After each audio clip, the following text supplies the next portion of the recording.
In this module, we will discuss what social stratification is. Social stratification refers to a hierarchy of social strata or groups and the allocation of social resources to those distinct groups. Stratification systems distribute scarce and valuable resources to different social statuses in a given society, such as racial stratification, gender stratification, and social class stratification. Each of these systems of stratification overlap. Another word for stratification is social inequality. Social inequality is institutionalized patterns of unequal control over and distribution of society's valued goods and resources. Categories are social constructions. Categories that I'm talking about are social identities such as race, class, gender, sexuality, and so on. These categories are created and defined in particular by social, cultural, and political context. Defining categories, or otherwise known as positions of power, and how they are defined benefit particular groups. Concepts and resulting systems uphold dominant ideologies that are resistant to change. These ideologies are examples like meritocracy, colorblind racism, and patriarchy. Another concept that is also included in the discussion of inequality is ideology.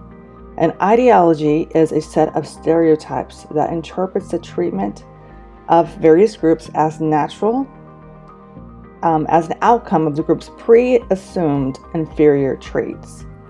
These stereotypes exist throughout society and within social institutions and structures.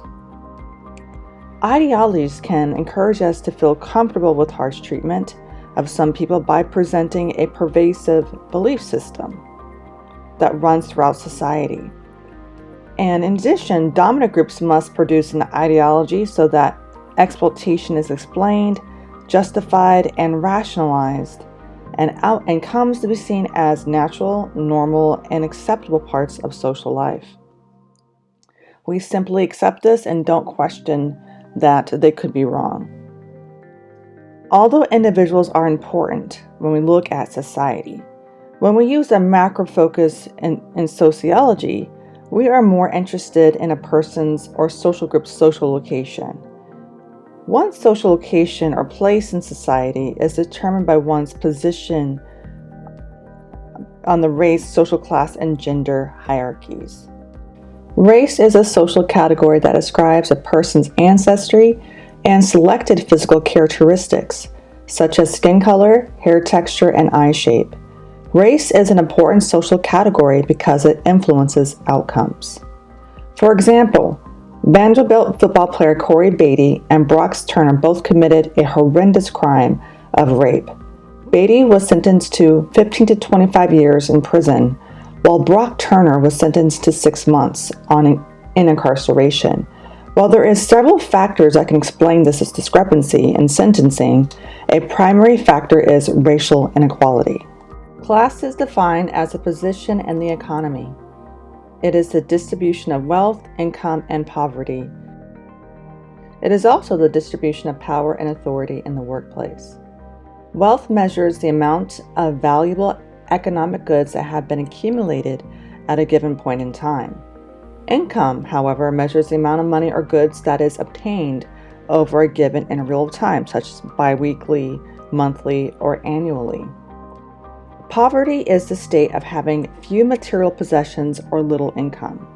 Poverty can have diverse social, economic, and political causes and effects. When evaluating poverty in statistics or economics, these are two main measures, such as food, clothing, and shelter. Relative poverty, however, measures when a person cannot meet a minimum level of living standards compared to others in the same time and place. The definition of relative poverty varies from one country to another or from one society to another. Two other social categories we'll discuss this semester are sex and gender. Is sex merely a biological category, whereas gender is a cultural category? Biological and anatomical characteristics attributed to males and females are often referred to as sex. Culturally and socially structured Relationships between man and woman, or males and females, is considered gender. We'll discuss patterns and changes regarding these two categories. Sexual orientation refers to sex partners and emotional sexual relationships. Now, more about sexuality. Heterosexism sets the laws and acceptable practices governing adult intimate life. These are the rules. The advantages that go to those who follow the rules, such as the winners, and the rationale for the hierarchy that justifies the unequal treatment, the spin, is what heterosexism is for. Those who depart from the sexual standards set by those in power are denied full citizenship rights, making it difficult for them to create and maintain families at all. Restrictions do not affect all gay, lesbian, bisexual, or transgender people in the same way. However, because those who are not considered heterosexual or not perceived as heterosexual or don't identify as heterosexual are defined as not normal, gay, lesbian, bisexual, and transgender people have only recently begun to appear in popular cultural texts such as books, videos, films, television, advertisements, in ways that are less stereotypical. The theoretical lens we will take in this class is intersectionality. Intersectionality is a theoretical perspective that argues that we should not just study these social categories in isolation. Every individual in society is multiply situated. We all have identities and social statuses based on our gender, sexuality, race and ethnicity, social class, and more. Using an intersectional lens enables scholars to see how these social categories play out at the individual level of identity and lived experiences. It also allows these social categories to demonstrate how they are enmeshed at the structural or systemic levels of society. Intersectionality is characterized by four theoretical interventions. 1.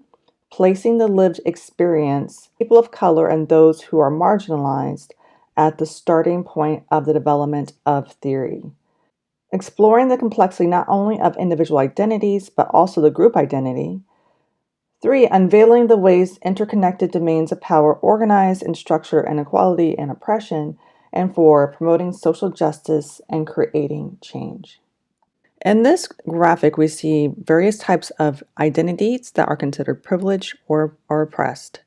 And we also see types of domination. Some examples of a privileged dominating identity is male or masculine identities. We also see European heritages, heterosexuality, and able-bodiedness.